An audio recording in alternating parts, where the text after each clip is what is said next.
দয়া করে কৃপা করে আমার চরচিপায় উপবিষ্টিত হয়ে কৃষ্ণ কথা, গীতার কথা, ভাগবত কথা বলার শক্তি দেন। শ্রীমদ্ ভগবত গীতা, ভাগবত এগুলি হল অপাকৃত গ্রন্থ, দিব্য চিন্ময়। এগুলি কারো লেখা নয়, কোনো ঢাকা সিলেটের তৈরি নয়। শ্রীমদ্ ভগবত গীতা হলেন পরমেশ্বর ভগবান শ্রীকৃষ্ণের মুখাশ্রিত বাণী। স্বয়ং তিনি বলে গেছেন, তার জন্য এই কলিযুগ অন্ধ জীবের জন্য তিনি গীতা ভাগবত দান করেছেন। তাই শ্রীমদ্ ভগবত গীতা হলো সনাতন ধর্মের মানুষের চলার একটা মন্ত্র, চলার একটা রাস্তা। এই কলির যুগ হলো অন্ধকার, এই অন্ধকার থেকে বেরোনোর জন্য একটা লাইট দিয়েছেন শ্রীমদ্ ভগবত গীতা। তাই আমরা যদি আলোর সন্ধানে না যাই, এই আলোতে আলোকিত না হয়, তাহলে আমরা অন্ধকারের মধ্যে ঘুরে ঘুরে পরে আমাদের বারবার জন্ম আর মৃত্যু হবে, বারবারই জন্ম হবে, বারবারই মৃত্যু হবে। তাইলে জন্ম মৃত্যু বারণ তুমি বলছে গীতা শুনে, গীতার বাণী করলে আচরণ, জন্ম মৃত্যু আসা যাওয়া হবে নিবারণ। যদি আমরা গীতার অমৃত পান করি তাহলে আমাদের আর জন্ম মৃত্যু হবে না। আমরা যদি অসুস্থ হই, ভালো হওয়ার জন্য ডাক্তারের কাছে যাই, কিন্তু ডাক্তাররাও মরে। কিন্তু গীতার অমৃত যদি কোনো মানব একবার পান করতে পারে, তার জীবনে আর জন্ম মৃত্যু হবে না। হরে কৃষ্ণ, জয় রাধা মাধব।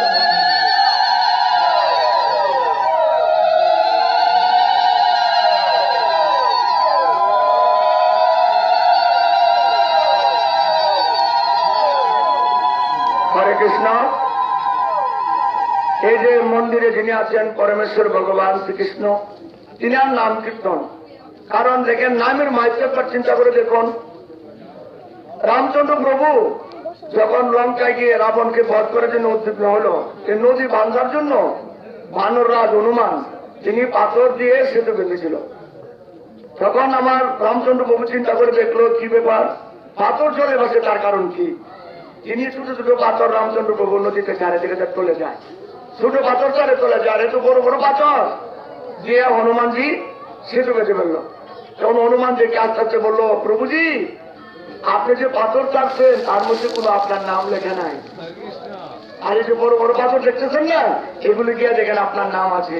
তাহলে নামের গুণে পাথর ভাসে, সোলা ডুবে জ্বলে। হায় হায়, আমার নামের এত বড় গুণ আমি নিজেও জানি না। কারণ আমি ভগবানের পাথর চালিয়ে চলে যাই, আর তোমরা আমার ভক্ত হয়ে আমার নাম লেগে পাথরগুলি নদীতে ভাসিয়ে যাও। হরে কৃষ্ণ।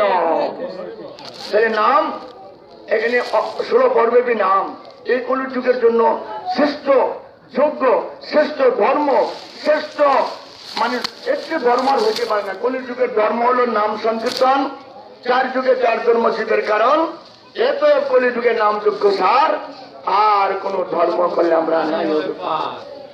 চৈতন্য মহাপ্রভু কি বলেছেন, হরের নাম হরের নাম হরের নাম ওই কেবলম কলু নাস্তুব্য নাস্তুব্য নাস্তুব্য গতর নেতা। নাম বিনে গতি নাই, নাম বিনে গতি নাই 3 বার বলে গেছেন। এই নামের আয়োজন হয়েছেন, এলো নববৃন্দাবন।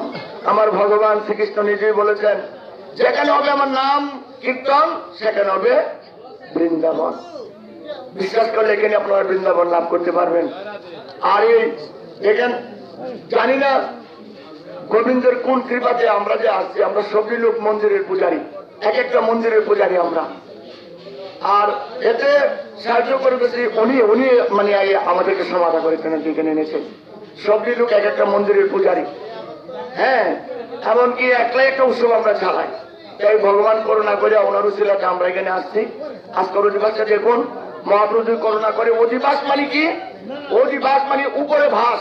এই অধিবাসের মধ্যে আমরা 64 মহন্তকে, জয় চক্রবর্তীকে, অষ্ট কবিরকে, 64 মহন্তকে আমন্ত্রণ করব। তারা না আসলে কোনোদিন উৎসবে আনন্দ হয় না। তারা আমাদের আপ্যায়নে যদি দয়া করে আসে, তাহলে দেখবেন এই আনন্দ কত কত ভালো হয়ে যায়। হরে কৃষ্ণ। তাহলে বলছি যে শ্রীমদ্ ভগবত গীতার কথা আপনারা প্রত্যেকেই প্রতিদিন একটা গীতা পাঠ করবেন। কারণ ভগবান শ্রীকৃষ্ণ নিজেই বলছেন, গীতা পাঠ না করিয়া যে ব্যক্তি মুক্তি লাভ করেছে চায়, অজ্ঞান বালকতাকে উপহাস করে। গীতা গ্রন্থ ধর্মময়, এটা মানে আমাদের কি করেন, জ্ঞান দান করেন। আমাদের যতটুকু জ্ঞান আছে, এই জ্ঞানটুকু যদি আমরা গীতার সাথে এডেট করি, তাহলে আমাদের জ্ঞানটা বিশাল হয়ে যাবে। হরে কৃষ্ণ।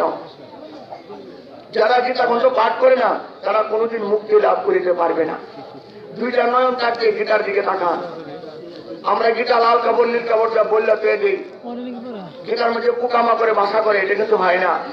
প্রতিদিন গীতা সেবা দিতে হবে। ভগবান শ্রীকৃষ্ণ নিজে বলে গেছেন, হে অর্জুন, গীতা আমার বল, গীতা আমার শ্রেষ্ঠ বল, গীতায় আমার গুরু, গীতায় আমার ঘর, গীতা আমার হৃদয় পাত্র। হরে কৃষ্ণ। ভগবান শ্রীকৃষ্ণ কিভাবে গীতাকে মূল্যায়ন করে গেছেন, আর আমরা যদি মানবীয় মা গীতাকে আশ্রয় না করি, যে ঘরে গীতা পাঠ করা হয় এই ঘরে কোনোদিন কোনো অমঙ্গল হবে না। যে ঘরে সেখানে গীতা পাঠ করা হয় শ্রীমতী রাধারানী সহ সেখানে বিরাজ করে। এখানে তো 16 পর কীর্তন, 24 পর, 32 পর, 56 পর, 72 পর, 84 পর কীর্তন হয়। দেখবেন 3 দিন 4 দিন 5 দিন আগে গীতা পাঠ।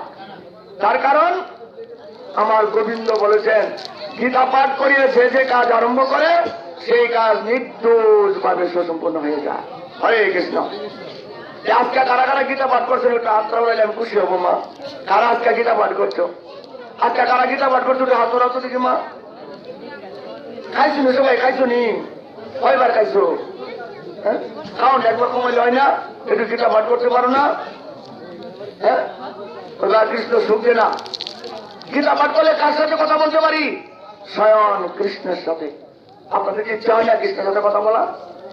পাশাপাশি বিভিন্ন ধর্মের লোক আছে, ছোট বাচ্চারা রেকর্ডার একটা যে মতো গ্রন্থে যে একটা কথা বলতে পারে, আর আমরা তো বলি সেটা গীতার শ্লোক করতে পারি না। আমরা জীবন অসার, কোনো লাভ নেই জীবন পেয়ে। এটা তো দুর্লভ জীবন, এটা তো মনুষ্য জীবন। এই দুর্লভ জীবন পাওয়ার জন্য দেবতারা পর্যন্ত কাঙ্গালপনা করতেছে। মহাদেব পঞ্চমুখে কৃষ্ণকে ডাকতেছে 5 মুখে, আর বলতেছে, হে কৃষ্ণ, আমার পঞ্চমুখ নিয়ে মহাদেব নিয়ে আমার এই মনুষ্য জীবন দাও, এই দুর্লভ জীবন দাও।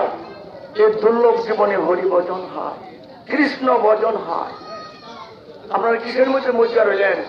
যেদিন গীতা পাঠ না হবে মনে করবেন যে পৃথিবীতে হারিয়ে যে একটা ক্ষতি হয়, এর মধ্যে আপনার জন্য ক্ষতি হয়ে গেল। মাগো কালকার থেকে যারা লেখাপড়া আছে, 2টা নয়ন আছে, প্রত্যেক দিন একটা গীতা পাঠ করবো মা। একবার তোমাদের জীবন উজ্জ্বলিত হবে, তোমাদের জীবন আনন্দময় হয়ে উঠবে। তোমাদের কি ইচ্ছা করে না কৃষ্ণের সাথে কথা বলার? গীতা পাঠ করলে কার সাথে কথা বলা হয়? স্বয়ং শ্রীকৃষ্ণের সাথে কথা বলা হয়। আপনার বাবা বা মা ভাই যদি বিদেশ থাকে একটা চিঠি পাঠা, চিঠিটা কিভাবে পড়বেন? ভাই কি লিখছে, বাবা কি লিখছে, মনোনিবেশ করে গীতাটা ওইভাবে মূল্যায়ন করে পড়বেন। একবেলা কাউন্টটা কমাইলে গীতা পাঠ করবেন, অনুরোধ করে যায়। আর গীতা গ্রন্থ পাঠ না করিয়া কোনোদিন মুক্তি লাভ করতে পারবা না। আর গীতা পাঠ করলে একটু একটু গীতার আচরণ করার চেষ্টা করবা। গীতা মানিতে, গীতা মানি জ্ঞান। হরে কৃষ্ণ। সবাই চেষ্টা করবেন একটা একটু গীতা পাঠ করার জন্য। এই দেখছেন কি দেখেন, এটা কি বলেন আপনারা? গাছ বললেও পড়া দেবে। আম গাছ, জাম গাছ হলো গাছ, তুলসী কিন্তু গাছ না। তুলসী দেবী মহারানী বৈকুণ্ঠবাসী কৃষ্ণের প্রিয়সী, যে তোমার স্মরণ লয় তারও বাসনা। তুলসীর তলায় রয়েছেন সমস্ত তীর্থ, ডালপালায় 33 গুণী দেবগান, উপরে রয়েছে রাধা কৃষ্ণ। তুলসী মেয়ে সুপ্রিম পাওয়ার। তুলসীর কাঠের মালা যদি কোনো মানবের গলায় থাকে, তাকে জমালে যেতে হবে না। মালাটা কয়বার আমরা পাই জানেন? কয়বার? 4 বার। কোন কোন সময়? ষষ্ঠী করে মালা থাকা, অন্নপ্রাশনের সময় মালা থাকা, বিয়ের সময় মালা থাকা। আবার যদি কোনো ভালো গুরুদেব হয়ে বলে, বাবা আমার আশীর্বাদ তোর গলার মধ্যে রাখিস। এই তুলসীর কাঠের মালা যে মানবের গলায় থাকবে তাকে আর জমালে যেতে হবে না, বিষ্ণু লোক নিয়ে যাবে। যেমন দেখুন, একটা চিঠি তো ভালো করে লেখেন, ইংলাপো ঢুকাইলেন, আঠা দিলেন, অ্যাড্রেস দিলেন না, এটা কোন জায়গায় যাবে বলুন তো? কোন অ্যাড্রেস দিলেন না, কোন জায়গায় যাবে বাবা? যাবে কোন জায়গায়? আর খাইলে ইংলাপে যদি বুঝতে পারি জেলা জানাস দেন, দেখে যাবে না। কোনো বদল সাধন নাই, মালাটা আছে। মালা হইলেও আপনাকে একটা জায়গায় নিয়ে বসাবে। হরে কৃষ্ণ। তুলসীর মালা সবসময় গলায় রাখবেন, কারণ 2 মালা রাধা কৃষ্ণ। এই তুলসী তলায় যদি কোনো মানব স্নান করে জল দেয়, গয়া পয়া মথুরা যত বৃন্দাবন আছে সব বৃন্দাবন স্নান করলে যে পুণ্য হবে, প্রতিদিন স্নান করে 1 গ্লাস জল দিয়ে তুলসীকে স্নান করবেন। হরে কৃষ্ণ। আচ্ছা, কারা কারা তুলসীকে স্নান করেছেন দেখি হাত তোলান দেখি। একজন। বাহ, আমার খুশি হইলাম। হরি বল। আর যারা না করেছেন কালকা করাবেন। ফ্যামিলি 5 জন থাকলে 500 জনে, 5 জন থাকলে 500 জনে, আর একজনে কাটিয়ে সবার পেট ভরে ধর্মটিকে একজন করে সবার হয়, মা দিয়ে বর্ত করে যার যার যখন স্নান করবা তখন 1 গ্লাস জল দিয়ে তুলসীকে স্নান করাবা। ভালো একটা ভুল দিবা, একটু দুধ কালি দিলাম। হরে কৃষ্ণ।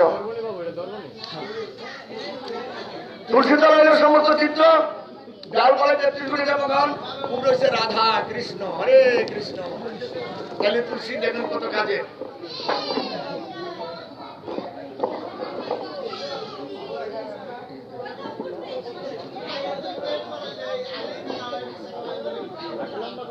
হ্যাঁ ঠিক আছে, ঠিক আছে। হরে কৃষ্ণ। মাগো আজকের পাঠে শুনে দেবেন, কিছু আচরণ করবেন, কিছু পালন করবেন। অনেক ভাগ্যের বলে আপনারা আমাদেরকে পাইছেন মা। হরে কৃষ্ণ। তাহলে তুলসী তলায় সবাই স্নান করার অধিকার আছে। একজন স্নান করবেন, মিলিত সবাই স্নান করবেন, তুলসীতে স্নান করবেন। সকালে ঘুম থেকে কি করবেন জানেন? সকালে ঘুম থেকে চোখের পথে আগে তুলসীকে দর্শন করবেন। সকালে ঘুম থেকে আগে দর্শন করতে হবে তুলসীকে। তুলসীকে দর্শন করলে কি হয়? রাত্রি দিনে যে পাপ করেন সাথে সাথে বিনষ্ট হয়ে যায়। হরে কৃষ্ণ। দেখেন আমরা সবাই মরবো, এই জগতে মরতুলু। মরার পরে কি করে দেখি তো মৃত্যু লোকের সাথে একটা তুলসী নিয়ে যায় না? নিয়ে যায়নি? কান্নাকাটি করে দেখা যায় ঘুরে চলে রেখে কাটে আগে রাখে তুলসীকে রেখে। রাত্রে যখন গভীর হয় তখন লাগে ভগবান শ্রীকৃষ্ণ। তুলসী তো তুলসী তুমি চলে আসো, তখন আপনাকে এই ভক্তটা প্রতিদিন আমার স্নান করাইতো, একটা ধূপকাঠি দিত, একটা ফুল দিত। এই ভক্তকে নাই আমি বই করতে যাবো না। হরে কৃষ্ণ। দেখছেন এই তুলসী গীতা পাঠ করে কেন তুলসী? আমরা যদি দেহ রাখবো এই তুলসী সাক্ষী দিব যে আমাকে সামনে রেখে গীতা পাঠ করছিল। হরে কৃষ্ণ। তাই তুলসী সেবা শুনছো? আর দ্বিতীয় হইল শ্রী একাদশী ব্রত। একাদশী ব্রত কারা কারা করে? দেখি তো হাত রইলে খুশি হবো। একাদশী কারা কারা করে? আচ্ছা সবাই সবাই খুশি হইলাম। আচ্ছা 18 দিন কারা কারা কানুকে হাত রইলে খুশি হবো? সবাই আটা খাইলে আমার একাদশী হবে না মা। পঞ্চরূপের মধ্যে গম খাইলে একাদশী হয় না। ও তোমার কি বলছে শোনো, একাদশীতে উপবাস করলে সমস্ত পাপ থেকে মুক্ত হয়ে যাচ্ছে, কোনো সন্দেহ নাই। এটা কি করেছে? 15 দিন পরে কামড়টা ধরে কি হলো? না কাদার মধ্যে নেই। একাদশীতে উপবাস করলে সমস্ত পাপ থেকে মুক্ত হয়ে যাচ্ছে, কোনো সন্দেহ নেই। ব্রহ্মপুত্র পুরাণ কে বলছে? ব্রহ্মপুত্র পুরাণ। যমরাজ, আমরা মৃত্যুর সময় যমদূত পাঠাবো যমরাজে। এই যমরাজে ব্রাহ্মণকে বলছে, হে ব্রাহ্মণ, যাদের পুত্র পুত্রাদি নিয়ে একাদশী ব্রত পালন করে আমি শাসনকর্তা যম হয়ে তাদের নিকট হয়। ছেলে মেয়ে বাচ্চা টেনে একাদশী করবেন, ঘরের অভাবতা দূর হইব, অশান্তি দূর হইব। মৃত্যুর পর একাদশী দ্বারা বৈকুণ্ঠ ধাম গতি হবে। আরে সেখানে আমরা কিন্তু কেউ দুঃখ চাই না। কেউ আছেন দুঃখ চান? কেউ দুঃখ চান? কেউ বুকে হাতে বলতে পারবেন না যে আমরা চিরসুখী? বলতে পারবেন? কারণ ওই যে ভগবান সুখদার মালিক তিনার আদেশ আমরা পালন করি। তেনার কাছে অঙ্গীকার আবদ্ধ হয়েছে, 2 বার প্রতিজ্ঞা করেছি, ধরাতে গিয়ে ভগবান তোমার কথা শুনবো। মানে একাদশীটা কার আদেশ? স্বয়ং ভগবানের আদেশ। অন্যান্য ব্রতের কথা অন্যান্য দেবদেবী, আর একাদশীর আদেশ তো স্বয়ং আমার কৃষ্ণ দান করেছে। আর একাদশীর পর একটা দেয় স্বয়ং কৃষ্ণ। যতদিন আয় থাকবো ততদিন একাদশীর উপবাস থাকবে। 7 বছরের যে মৃত্যু রাখবো একাদশী। একাদশীতে জীবনের মাথাটা উল্টে যায় না, বাবা করতে হয়ে গেলাম। একাদশী সঠিকভাবে করলে জন্মগত একটা রূপ ভালো হইব। জন্মগত মৃত্যুবরমণি একাদশীতে আর করলে সকল প্রকার সুকৃতি নষ্ট হয়, কার্যনের সঙ্গে যায়। যিনি একাদশী পরিত্যাগ করে অন্য ব্রত করে, একাদশী করে না মঙ্গল চন্ডী দৌড়াদৌড়ি করে, তার হাতে রমণ ব্রত পালাইয়া পরিত্যাগ করে লোহা যাতনা করতেছে। একাদশী না করে অন্য ব্রত করে চাইলে কোনো কাম হবে না। গয়া গঙ্গা বানারসী ব্রতের মাঝে একাদশী, ঘরে বসে পুজো মন তুলসী। কলিযুগের ব্রত হলে একাদশী মা। একাদশী করুন, আপনার মনের আশা বাসনা আমার গোবিন্দ পূর্ণ করবে। দেবাদিদেব মহাদেব শিবকে ঘটেছিলেন। হ্যাঁ, দেবাদিদেব মহাদেব বললেন, হে মহাদেবী, যারা একাদশীতে অন্ন ভোজন করে যমদূত জমালয়ে নিয়ে অগ্নিবর্ণ তীক্ষ্ণ লোহস্র তার মুখে নিক্ষেপ করবো। যারা একাদশী দিন অন্ন খাওয়া পঞ্চরবিশেষ্য, 5 মধ্যে গম, সরিষা, চাউল, ডাল, আটা, মজা। আটা খাবেন না, সুজি খাবেন না, ডাল খাবেন না, এক কথাই ফল ফলাদি যতটুকু সম্ভব একটু শরবত দুধ খেলেন, একাদশী যদি একাদশী করেন আপনার পেটে লিভার মাংস আছে, জাগতিক দিক দিয়ে লিভারটা রেস্টে থাকলো, একটা দিন একটু ভালো রইল, তাই আপনার সুস্বাস্থ্য ভালো থাকবে। একাদশী না করে উত্তম, না পারলে বলবো আদি শরবত দুধ, এর বেশি গায়ে একাদশী করবেন না। একাদশী করলে জন্মগত রূপ ভালো হবে, স্বয়ং ভগবানের আদেশ। দেখেন শেষ করছে এখানে বলে আমরা ভাগ করতে দেখি। মুচকন্দ রাজা তিনার বাগানে অনেক সুন্দর সুন্দর ফুল, রাত্রেবেলা দেবকন্যা এবং পরীরা নিয়ে যায়।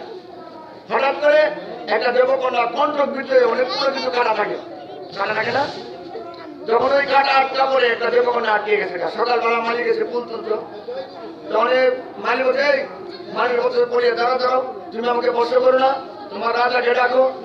রাজার করতে বলেও তার প্রজা বা তার রাজত্ব থেকে কষ্ট থেকে উদ্ধার করা, আমাকে মুক্ত করার জন্য। তখন মহারাজা ডাকছে, মহারাজ দেখো দেবকন্যা বলছে আপনার রাজত্ব যদি কেউ একাদশী করে থাকে সে যদি আমাকে স্পর্শ করে তাহলে মুক্ত হতে পারবো, এর আগে আমার মুক্তের কোনো উপায় নেই। রাজা খারাপ থেকে বলেছে নিজে তো একাদশী করি না, কেন কি করা, সারা রাজত্ব তন্ন করে দেখবো কেউ একাদশী করি না। এখন তুই কন্যা দেবকন্যার মুক্ত নাই, যখন দেখে ওনার বাড়ির পাশে স্বামী স্ত্রী কলহ করে এই দিন একাদশী তিথি, কিন্তু জানে না যে একাদশী, রাগ করে গুসা করে এদিন অন্য তো কিছু চাইছে না। তখন বলছে মা গো সবটা শুনে একাদশী করছে এমন কোন লোক নাই, তবে স্বামী স্ত্রী কলহ করে একাদশী অন্য খাইছে না, ওইটাও মোটামুটি কম না। কারণ একাদশীর মধ্যে পঞ্চবিশের মধ্যে সমস্ত পাপ, মাতৃহত্যা ব্রহ্মহত্যা গুরুদেবতা যত পাপ আছে সেদিন অন্যর মধ্যে থাকে, রুটির মধ্যে থাকে। পঞ্চবিশেষ মানে গম, সরিষা, চাউল, ডাল, আটা, মজা, এই 5 টাকায় একাদশী হবে না, চা খাইলে একাদশী হবে না, পান খাইলে একাদশী হবে না, সিগারেট খাইলে একাদশী হবে না। হরে কৃষ্ণ। তাহলে ওই যুগ জীবনে বসে বসে দেবকন্যা চলে গেছে। তখন রাজা ঢুকিয়ে দিলেন যে আমার রাজত্ব মধ্যে যে একাদশী করবে না তাকে হয়তো শুনে দেবে না, রাজত্ব থেকে বার করতে হবে। এখন তো সবাই একাদশী করে। আমাদের পাশাপাশি আর বিভিন্ন ধর্মের লোক আছে, তারা যদি রোজা নাও করে ফলায় একা, তো আমরা একটু যেটা নাই, একজন একাদশী করে তার সামনে থেকে যাবো। ঠিক আছে,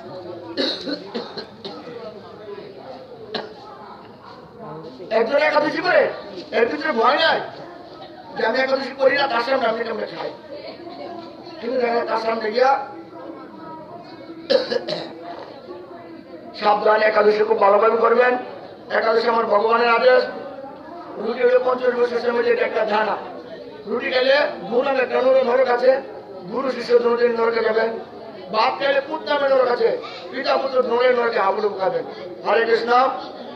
এখানে শ্রীমদ ভাগবত আজকে পাঠ করবো। শ্রীমদ ভগবত গীতা হলেন কৃষ্ণের মুখের বাণী, আর ভাগবত হল স্বয়ং কৃষ্ণ। কৃষ্ণ কি বলছে শুনুন, আমার সাথে একটু বললে আপনাদেরও পাঠ হবে। আমার সাথে একটু বলেন, শ্রীমদ ভগবত গীতা, শ্রীমদ ভগবত গীতা, শ্রীমদ ভাগবত, দ্বিতীয় স্কন্ধ, দেহ আপত্য কলত্র আদিশু, আমার সাথে বলেন আত্ম সৈন্যসু অনেশু কপি তেষাম কতত্ব বিদ্যমান বংশন কপি ন পশ্যতি। হরে কৃষ্ণ। এই শ্লোকটির ব্যাখ্যা এখন মন দিয়ে শুনুন। কি লেখছে? আত্মতত্ত্বজ্ঞান রহিত ব্যক্তিরা পুত্র পত্নী আদি অনিত্য সৈন্যদের প্রতি অত্যন্ত আসক্ত হয়ে জীবনের যে প্রকৃত সমস্যাগুলি সমাধান করার কোনো চেষ্টা করে না। জীবনের সমস্যা কয়টা? জন্ম, মৃত্যু, জরা, ব্যাধি। সমস্যা কয়টা? খাওয়ার কোনো সমস্যা নাই। কারণ একটি সন্তানের দায় কত মায়া প্রাণ হারায়। জন্মটা যে কত ভয়ঙ্কর, মৃত্যু যে কত ভয়ঙ্কর, যার উপরে বসলে সে বলতে পারবে। আর এমন যে আছে আমরা জরা ব্যাধি, কেউ সুখী না। জরা ব্যাধি আছে না? হ্যাঁ, তাহলে সমস্যা হলো 4টা। তাহলে সমস্যাগুলি সমাধানের কোনো চেষ্টা না করে সমস্ত বিষয়ের অনিত্য সম্বন্ধে যথেষ্ট অভিজ্ঞতা সত্ত্বে তারা তাদের অবশ্যই বিনাশ কালকে দর্শন করে না। যেমন দেখা গেছে এমন খাবারটা বলে দেখেন অন্তত 50 জন 10 জন 20 জন প্রতিদিনই মরতেছে, কিন্তু আমরা মরার চিন্তা কেউ করি না। এটাই সত্য, আমরা যে মরবো। এই জগৎ হল কি নাম? মর্তলোক। এই জগতের কি লোক? মর্তলোক। মর্তলোক মানে আমরা মরার জন্য জন্ম হয়েছে। এখন বলে থাকি মৃত্যু হবে, কিন্তু মৃত্যু যে কর্ম কি করতে হবে সেটা নিয়ে আমরা কোনো ভাবনা। আজকের যে দিনটা গেল, আজকের একটা দিন আমাদের কমে গেছে। আমরা যতদিন ধরাতে থাকবো একটা দিন কিন্তু আমাদের কি হয়ে গেল, কমে গেছে নাকি? ৬০-৭০ বছর আয়ু নিয়ে আমরা এখানে আছি, আর মৃত্যুর পর আমরা যেখানে যাবো সেখানে অনন্তকাল আমাদের থাকতে হবে। এখানে ৬০-৭০ বছর টাকা নিয়ে আমরা বাড়াবাড়ি করতেছি, কিন্তু মৃত্যুর পর যে অনন্তকাল, সুখের কাজ করে গেলে সুখ, দুঃখের কাজ করে গেলে দুঃখ, আপনার সাথে যাবে পাপ আর পুণ্য, এই দুইটা জিনিস আপনার সাথে যাবে। হরে কৃষ্ণ। এই জগতে বলা হয় মর্তলোক। এই জগতে কি বলা হয়েছে? কি লোক? মর্তলোক মানে কি? এখানে আমাদের মৃত্যু হবে। এটি সত্য, এটি বাস্তব, এটি শিউর। আর কিছুর মধ্যে শিউর দেওয়া যাবে না, মৃত্যুর এমনি গ্যারান্টি দেওয়া যায়। কিন্তু যারা বাস্তব সত্য সেটার কথা আমরা এক বড় স্মরণ করি না। কিন্তু একজন একটা বিল্ডিং করছে, এটা পারতাম না, এটা কথা চিন্তা করে বলে আমরা ঘুমের জন্য না ঘুমের বলি খাই, যেটা পারতাম না হইতো না এটা চিন্তা করি। আর যারা বাস্তব শিউর সঠিক এটার কথা চিন্তা আমরা করি না। এই জন্য হচ্ছে বলা হয় মর্তলোক। লক্ষ কোটি বছর আয়ু সমাহিত ব্রহ্মা থেকে শুরু করে একটা পিপীলিকা পর্যন্ত তার মৃত্যু হবে, একটা বেঁচে থাকার কোনো অধিকার নেই। ব্রহ্মার যত লক্ষ কোটি আয়ু, ব্রহ্মারও মৃত্যু হবে। ব্রহ্মলোকে লাগবো, স্বর্গের দেওয়া লাগবো, নর্গের দেওয়া লাগবো, গোলকে গেলে আর জন্ম মৃত্যু নাই। হরে কৃষ্ণ। প্রতিটি মানুষ বেঁচে থাকার জন্য সংগ্রাম করছে। প্রত্যেকটা মানুষ বেঁচে থাকার জন্য কি করছে বাবা? সংগ্রামে কি হয়? মানুষ মরে না, আমরা মৃত্যু। তাহলে মৃত্যু থেকে রক্ষা পেতে হলে, জন্ম মৃত্যুতে বাঁচতে হলে আমাদের ভগবানের আদেশ পালন করতে হবে। তাই জীবন হচ্ছে মৃত্যু প্রদানকারী প্রকৃতির বিরুদ্ধে এক প্রকার সংগ্রাম। মনুষ্য জীবন পাওয়ার বলে জীব এই মহান জীবন সংগ্রামে তত্ত্ব হৃদয় সংগ্রাম করার যোগ্যতা অর্জন করেন। কিন্তু পরিবার, সমাজ, দেশ ইত্যাদির প্রতি অত্যন্ত আসক্ত হয়ে সে তার দৈহিক শক্তি, পুত্র পত্নী, আত্মীয় স্বজনের সাহায্যের অপচয় জড়া প্রকৃতির জয় করতে চায়। হরে কৃষ্ণ।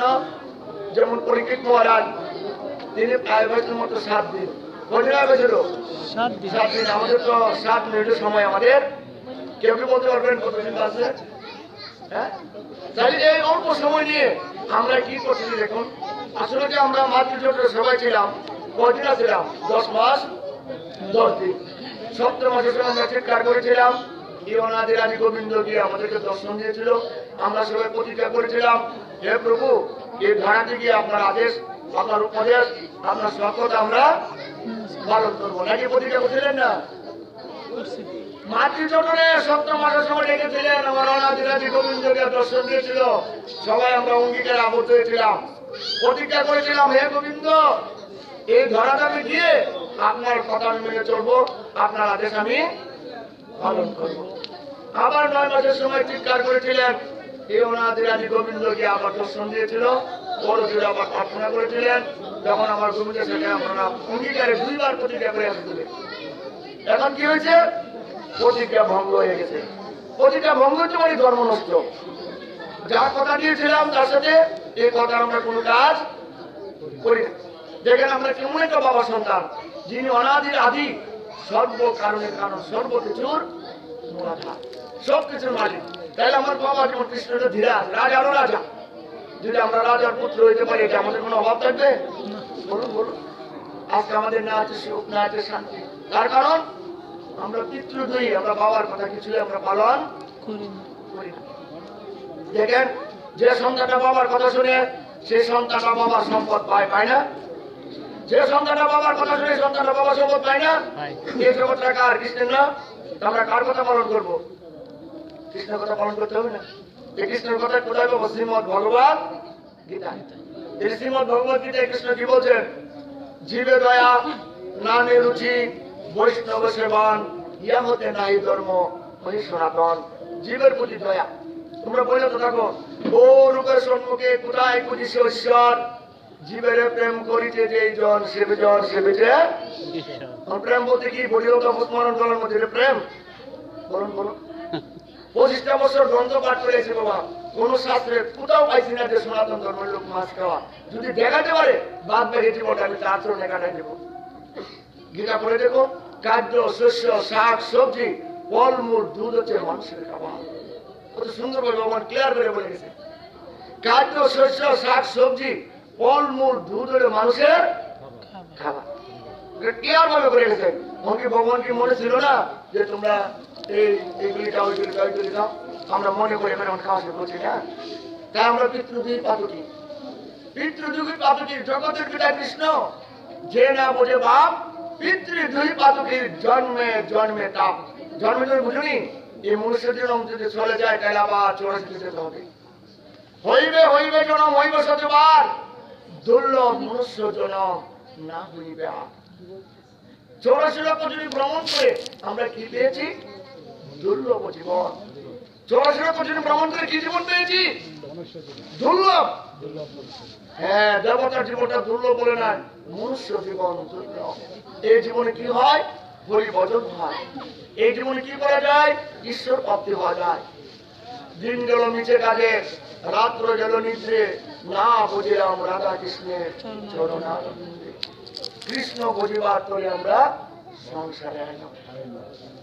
কৃষ্ণ নাম ভজজি আর সব নিচে, পলাইতে পথ নাই, জম আছে নিচে। কৃষ্ণ নাম হরিনাম বড়ই মধুর, যেই জন ভজে কৃষ্ণ। 14 শব্দের অর্থ কি বাবা একটু বলো তো? 14 শব্দের অর্থ মা বলো তো তোমরা? চালাক। 14 শব্দের অর্থ কি? চালাক। কারা চালাক? পকেটে মোবাইল নিতে যায় যেন চোর, তোমার এই সত্য জায়গা নিতে যেন বাটপার। চালাক হলো কারা? নবীন বসে যারা গোবিন্দ ভজন করে, নবীন বসে যারা কৃষ্ণ বোঝে। বুড়া বলা ভজে কৃষ্ণ জমের তরাসে, যৌবন বলা ভজে কৃষ্ণ পাইবার আসে। একদিন ভগবান শ্রীকৃষ্ণকে রাধারানী প্রশ্ন করলো, প্রভু আপনাকে বলেন করি দাও, করে দিলে পার করো, পরিচয় পার করো না? ও পরিচয় পার করবো যখন সময় সময় আমার কাছে আসবে, সকাল সকাল।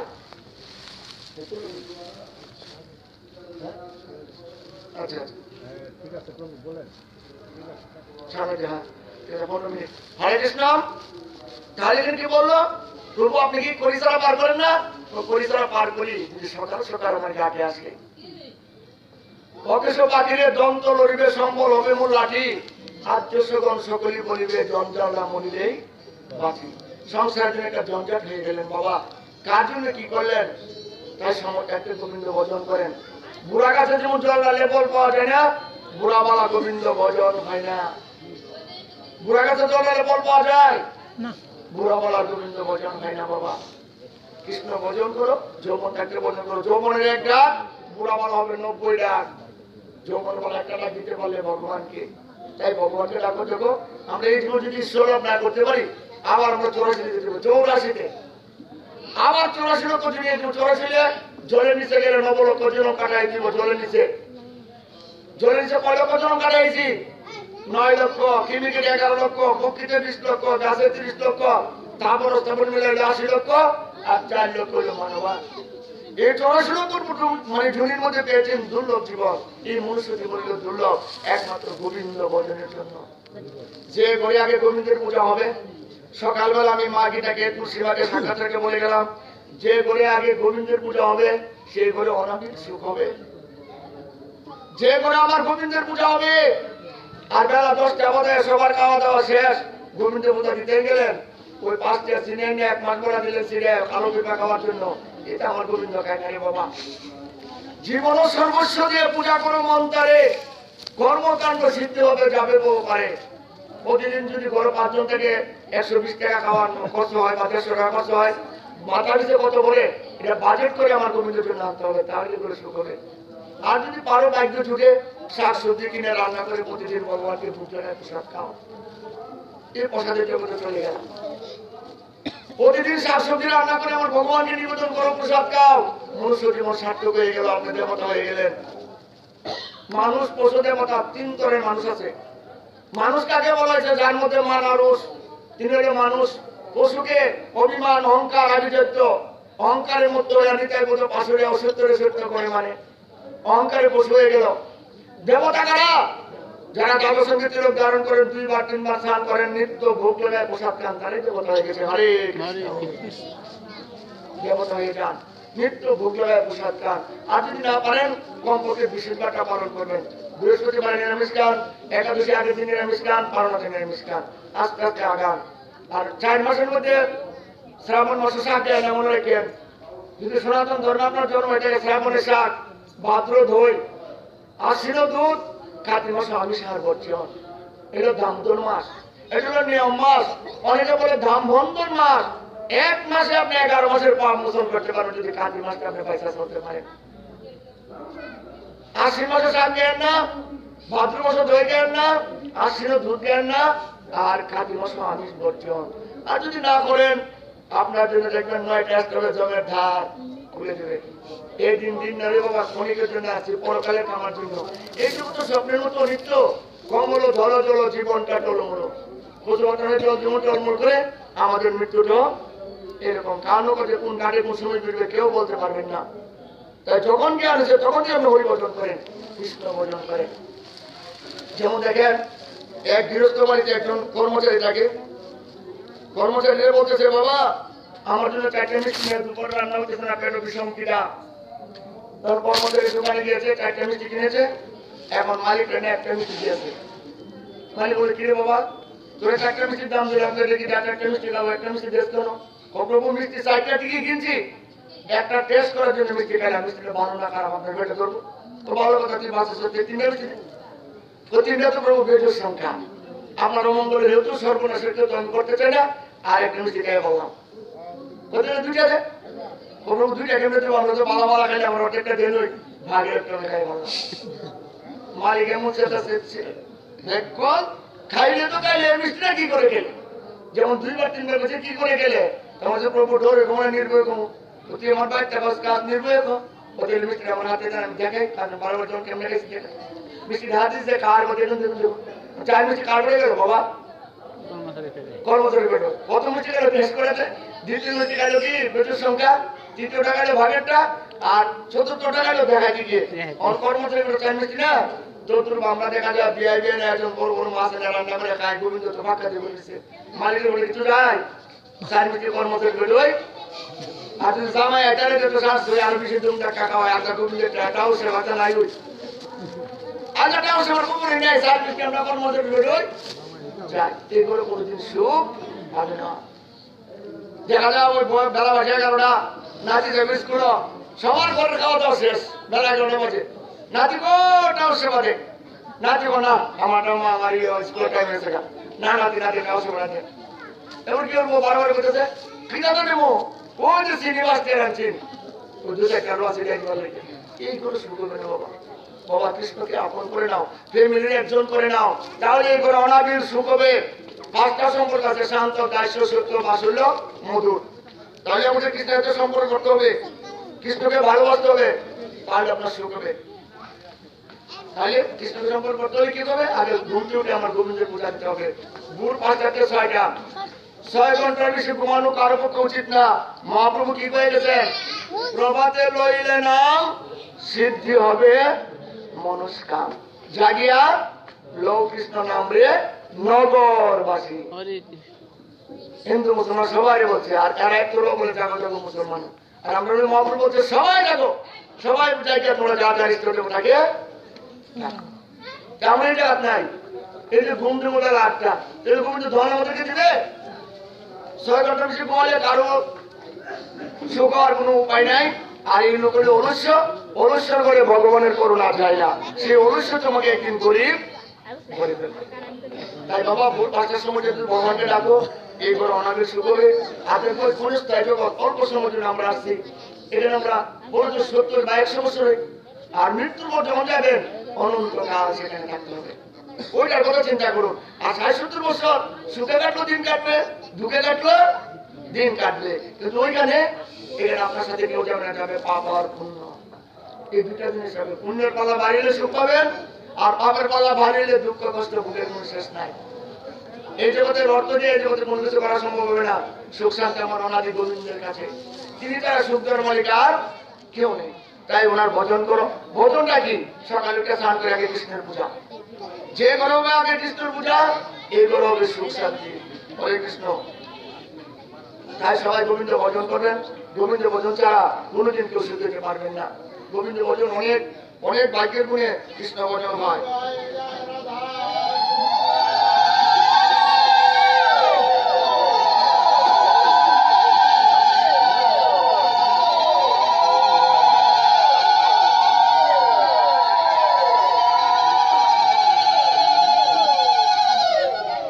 কৃষ্ণ। তাহলে আমরা এখানে পাঠ বিক্রম দিতে আসছেন, বক্তা আসছে, আপনারা এটাই আমি বলে গেলাম, একাদশী ব্রত তুলসীকে স্নান করাবেন। আর প্রতিদিন শ্রীমদ ভাগবত প্রেমানন্দে